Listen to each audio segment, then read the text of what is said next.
What is up, guys? Welcome to Gold Rush, a championship series companion podcast brought to you by the Run Out Podcast. I am your host, Neil Barrett, and today it's just me, Oos. And as a wrestling reference, in case you're not a nerd like me, last night I did skip the games, headed out on a date night with my wife that did not go to plan, to say the least. We went out, got dinner, headed to a movie. We were going to go see the new Captain America movie.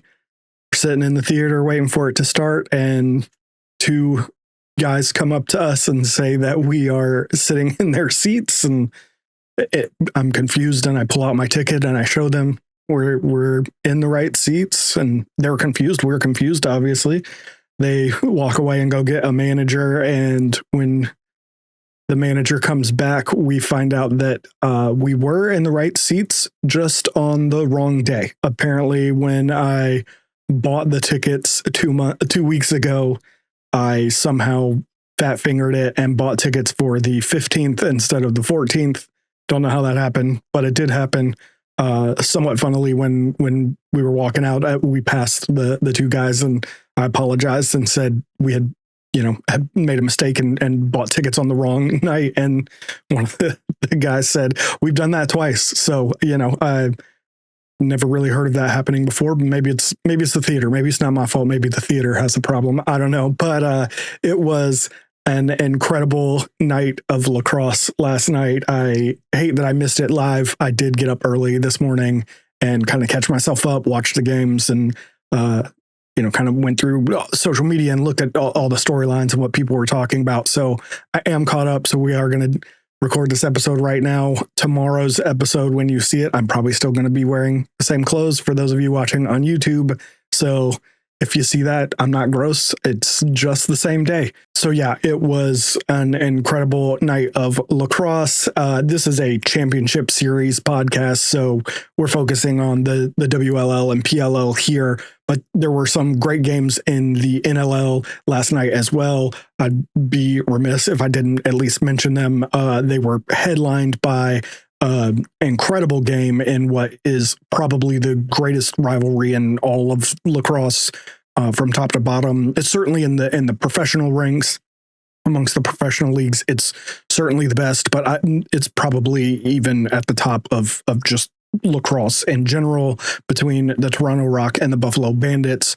Again, we'll stick to the championship series here, but definitely make sure that you at least check out the highlights of that game. If not, watch the full replay on ESPN Plus or wherever you can watch NLL highlights. If you aren't in the US, it was a game absolutely worth watching. It ended with some fireworks as well.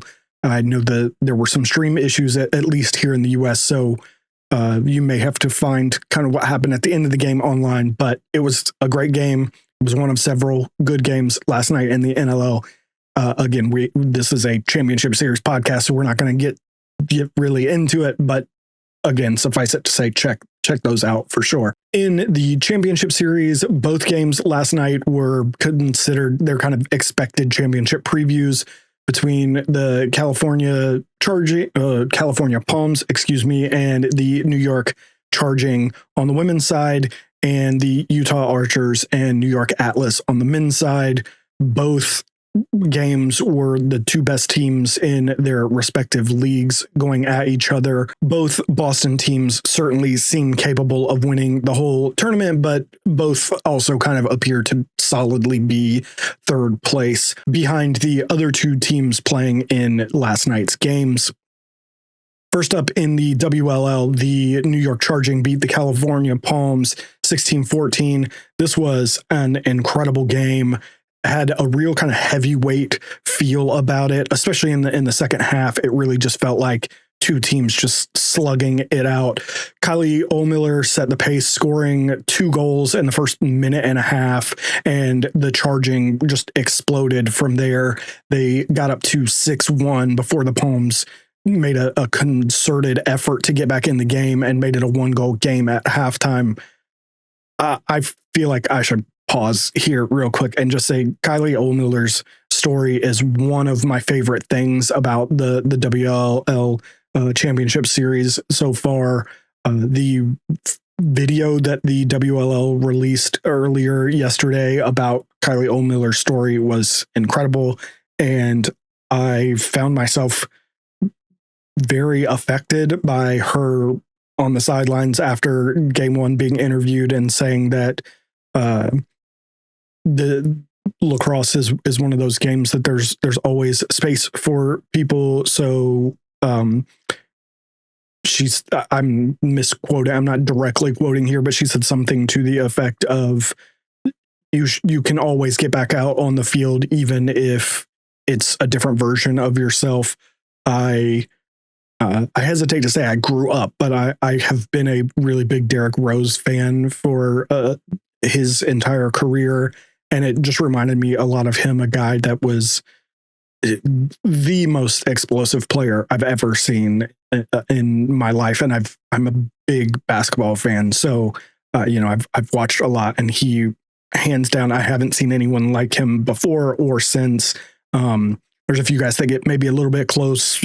Russell Westbrook for a little while was kind of in that vein. Ja Morant has some similar elements to his game, but nobody quite does it the way that Derrick Rose did. And obviously he had his injury troubles and had to essentially reinvent himself as a player. He was no longer the explosive, power dunking, little guard that we had come to love and was the MVP of the NBA.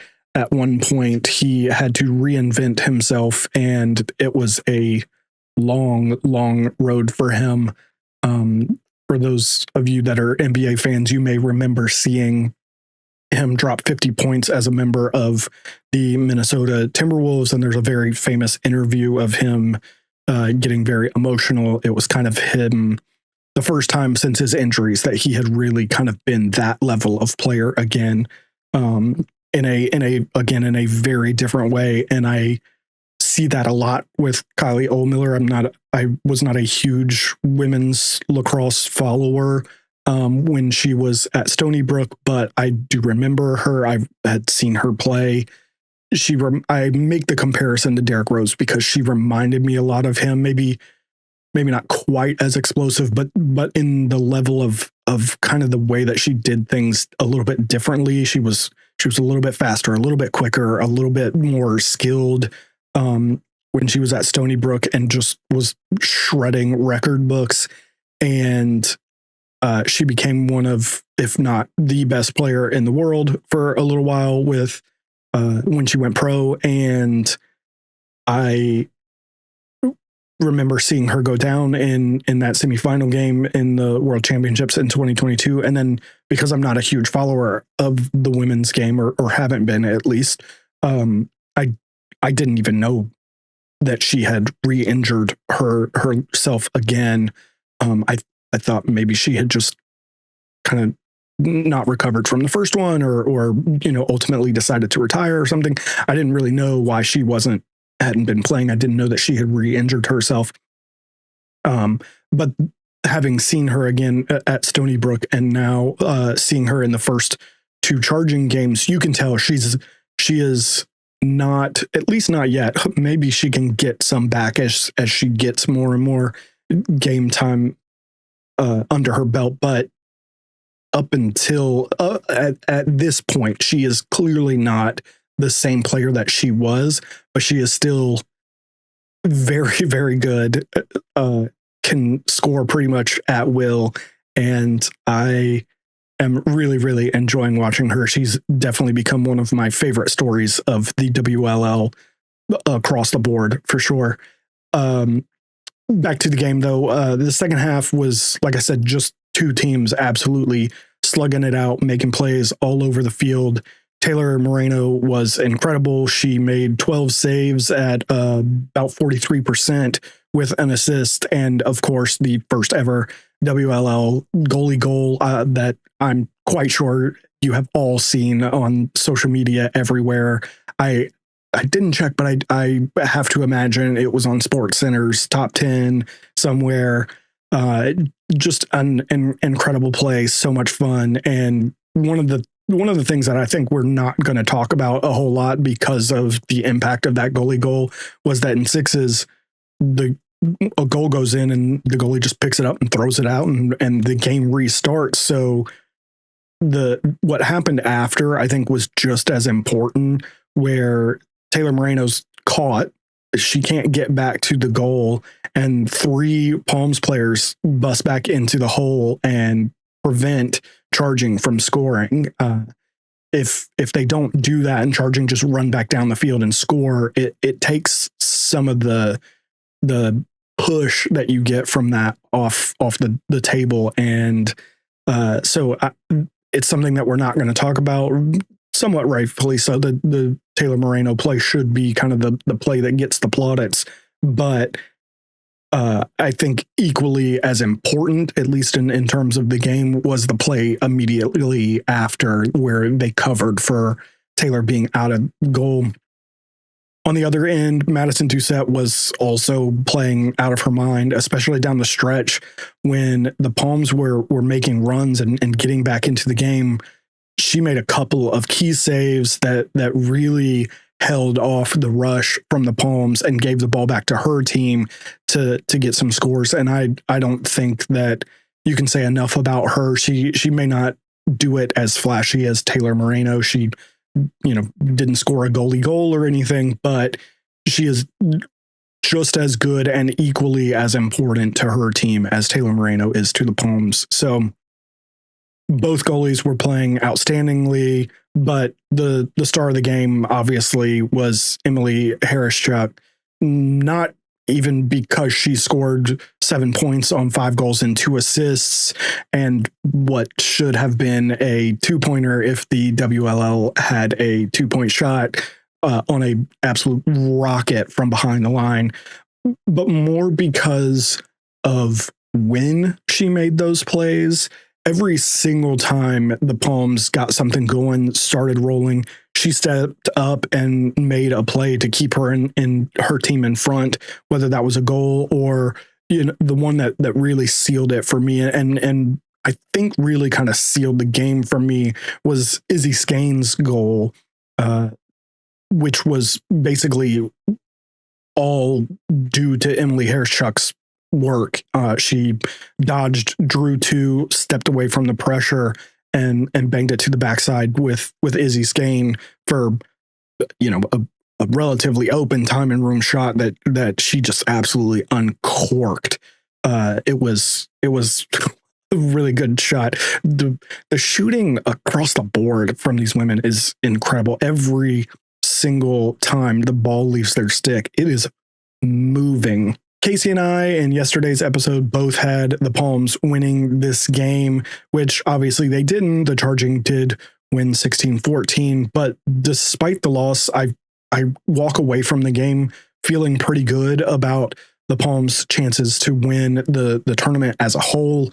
I feel like with even a marginally better start to the game, they probably win this game, and I don't just mean if it had been 4 instead of 6, that they got down 4-1 instead of 6-1, and just covering those last 2 goals at the end. But if they can start their run slightly earlier or before it's such a hole, then at halftime, instead of being down 1, they're maybe up 1 or up 2, and that puts pressure on Charging in the second half, and how these things compound. So it just feels like if they had maybe just gotten out of the gates just a little bit better, that they could have really pushed and won this game. So again, I feel really good about their chances to win it all. I wouldn't expect in a second matchup with Charging for them to really get out of the gates the same way they did today. I would expect them to maybe try and push from the beginning, and who knows what could happen at that point. So all in all, an incredible game. The WLL continues to be my favorite version of sixes. The PLL is fast and fun, and I do enjoy watching it. But there's something about the WLL that just is a notch above even that. It's so much better. I can't state that enough how much I have really, really enjoyed the WLL games this week, and am looking forward to some very, very good games as we finish out the weekend and head into the championship game on Monday. Moving to the PLL, the Utah Archers beat the New York Atlas 23-20. Utah once again showed that they are the most complete team in the championship series, with all 10 of their outfield players registering at least a point for the second game in a row. The sad thing about that statement right there is that you can almost say that they performed worse, because in game one, all 10 field players registered a point and the goalie registered a point. So even though all 10 players, all 10 field players again registered a point, the goalie did not. So it was technically a worse performance. But the offensive contributions of defensive players has been the story for the Archers so far in this tournament. Mason Woodward, Bo Pedersen, Connor Marr, and Piper Bond have all played major roles in the Archers scoring, and not just in transition like you might expect from defensive players playing in sixes.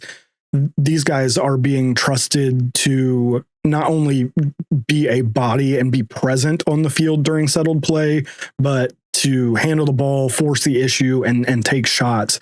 And they are doing so, and doing so successfully, and scoring points even on a quiet night for some of the higher profile players like Mac O'Keefe, who finished the game with, I think it was 1 or 2 points. I can't remember. Relatively quiet night for him. The remaining players all stepped up. The aforementioned defensive guys all played extremely well. Mason Woodward actually doubled up Mac O'Keefe for points. And then Cole Williams and Matt Moore combined for 9 points, and a whole slew of plays that kept the Atlas from making runs and getting back into the game.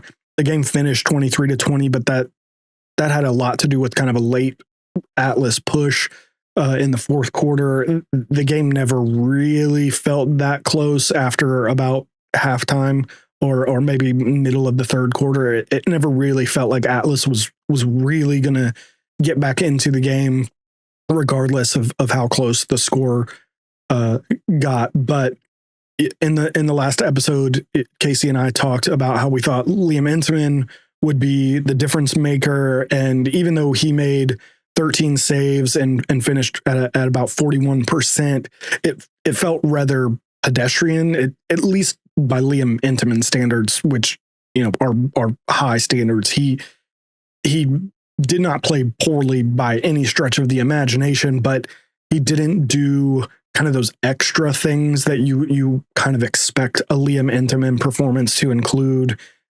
Like I said, this is by his standards that I'm calling it pedestrian. He is still almost inarguably the best goalie at the championship series, but on this specific night, he didn't do any of the kind of, he didn't steal any saves really that you would typically expect him to.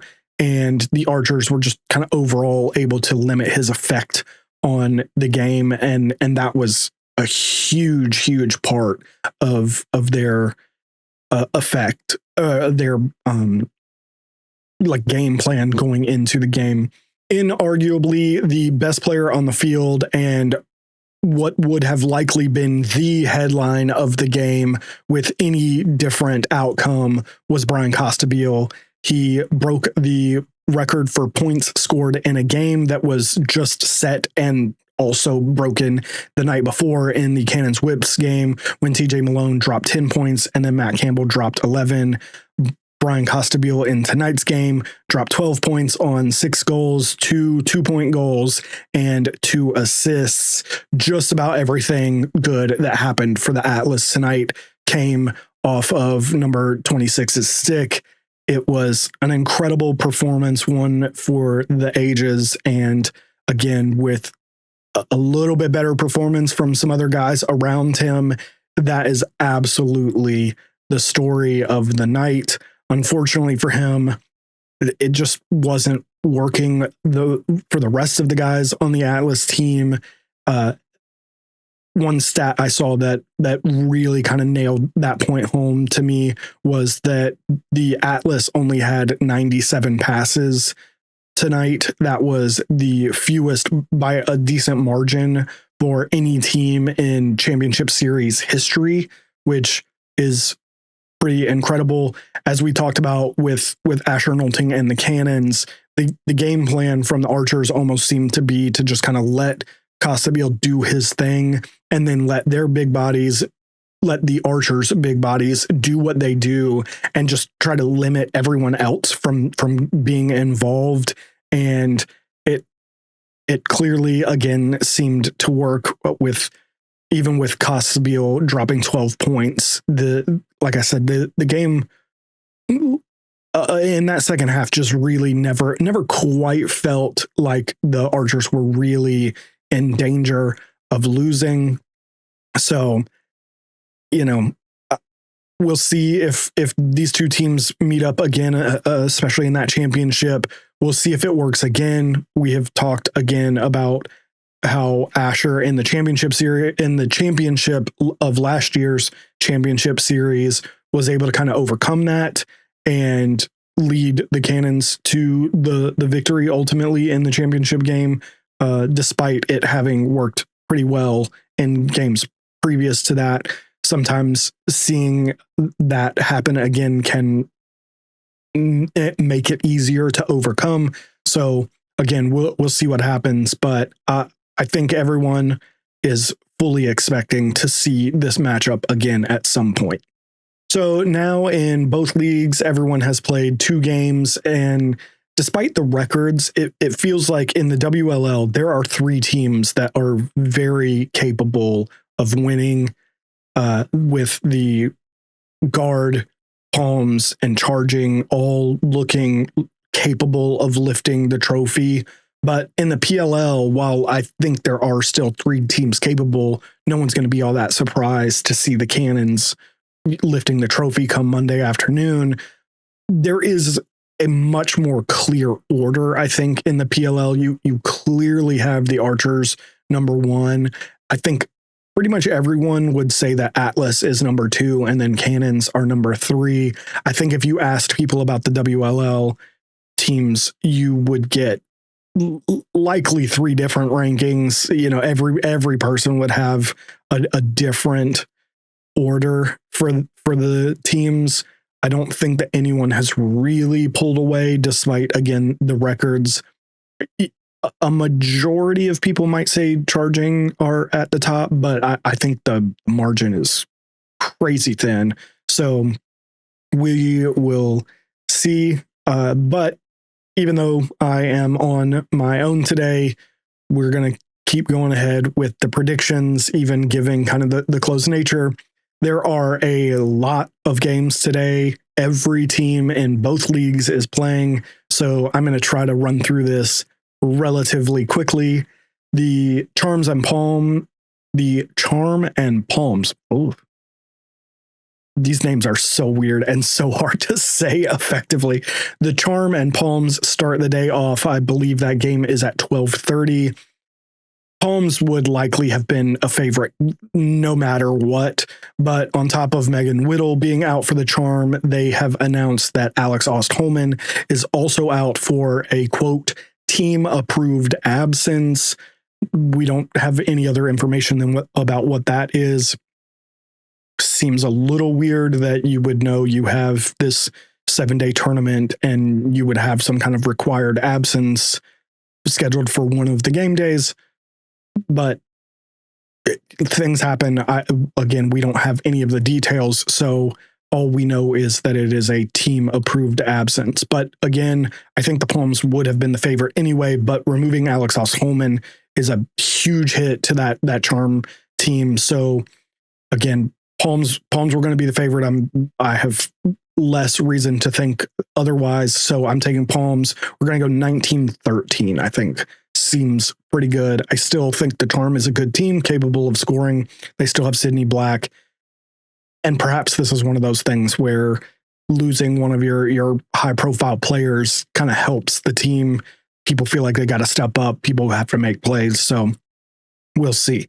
The second game of the day is Charging versus Guard. I believe this game is at 2:30. This game will really show where the Guards stack up in the WLL. The Charging go into the game as favorites, I would assume, from most people. Again, they're the ones that are undefeated and playing at the top of their game. But the Guard, with a day's rest, I think will help them. They additionally, the Charging are already assured a playoff spot. So in a manner of speaking, this could be a trap game that with the Charging kind of looking ahead towards what the playoffs have in store for them. So I think I'm going to take the Guard 16-15. It's not a big margin. Again, I don't think anyone would be shocked to see the Charging win, but I feel like the Guard are really, really going to push and just nip this one. The third game of the day is Atlas versus Cannons. That game is at 6 p.m. Both teams are going to be looking to prove themselves before they head into the playoffs. So I have a feeling that this is going to be kind of the game of the night. The Cannons have the rest and are coming off of a big win. So I think I'm going to give them the slight edge here. I've got them winning 25-23. That's not because I think the Cannons are a better team than the Atlas. It's because of the rest and wanting to make a statement, whereas Atlas played last night and just aren't going to quite be up for it. I think they'll be a little bit more tired. If this game has a rematch in the playoffs, I might have a different opinion, because I think roster wise and on field, I think Atlas is the better team, but I just don't know that necessarily translates to tonight. And the final game of the night is Archers versus Whips. This game is at 8 p.m. Utah has already sealed the playoffs and now have their eye on the bye. In the WLL, I had this game as a bit of a trap game because the favorite, the Charging, have already qualified, and the Guard are going to be looking to kind of make a statement. But in this case, I don't think that the Whips have the firepower, or fire for that matter, to really challenge the Archers. I think the Archers are going to cruise to a pretty easy victory here. I've got them winning 27-19. I wouldn't be too terribly shocked to see the Whips kind of punch them in the mouth a little bit.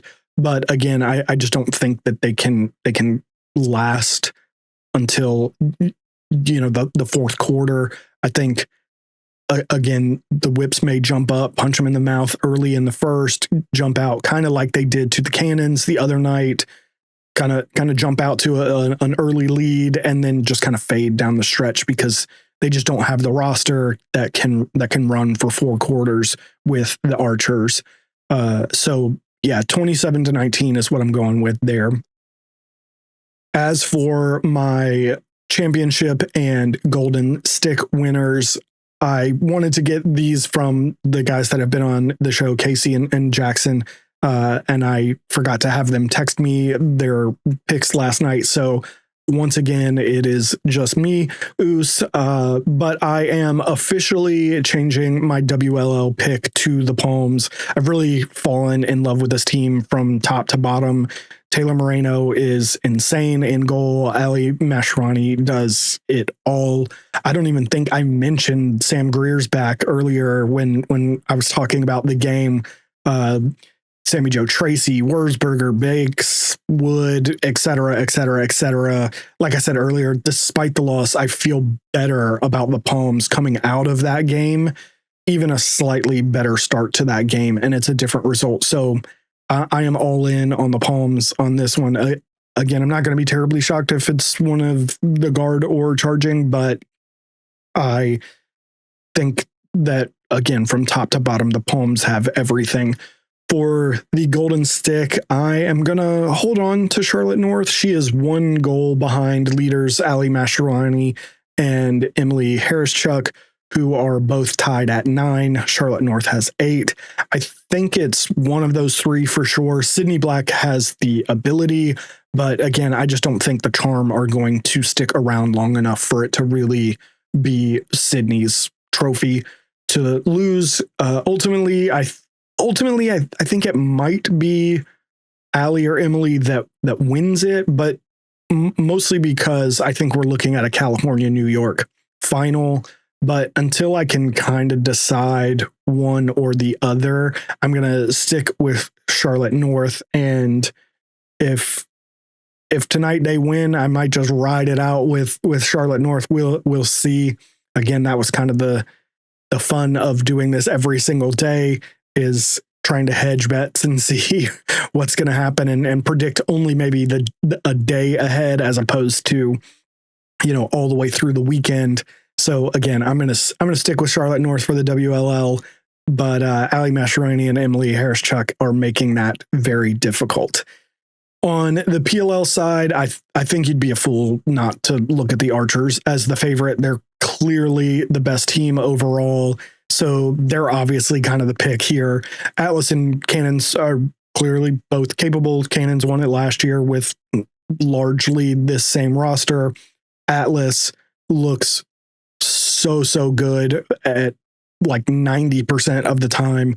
So again, you're not going to be all that shocked to see them win, but the Archers are the pick. So I am switching from the Cannons to the Archers. I'm officially on the bandwagon with Jackson. For the Golden Stick, my pick of Marcus Holman's been decent so far. He's 3 goals behind Brian Costabile, who leads the league with 15 goals. Luckily for Marcus Holman, the Cannons play the Atlas today, and if he can outpace Costa, he'll be right there in the mix. I think he can and will outpace Costabile. So I'm going to hold on to Holman come tomorrow. I might be wrong and have to change it, but at least until then, I'm going to stick to my guns. I'm going to hold it down with my original pick of Marcus Holman, and hopefully he comes through for me.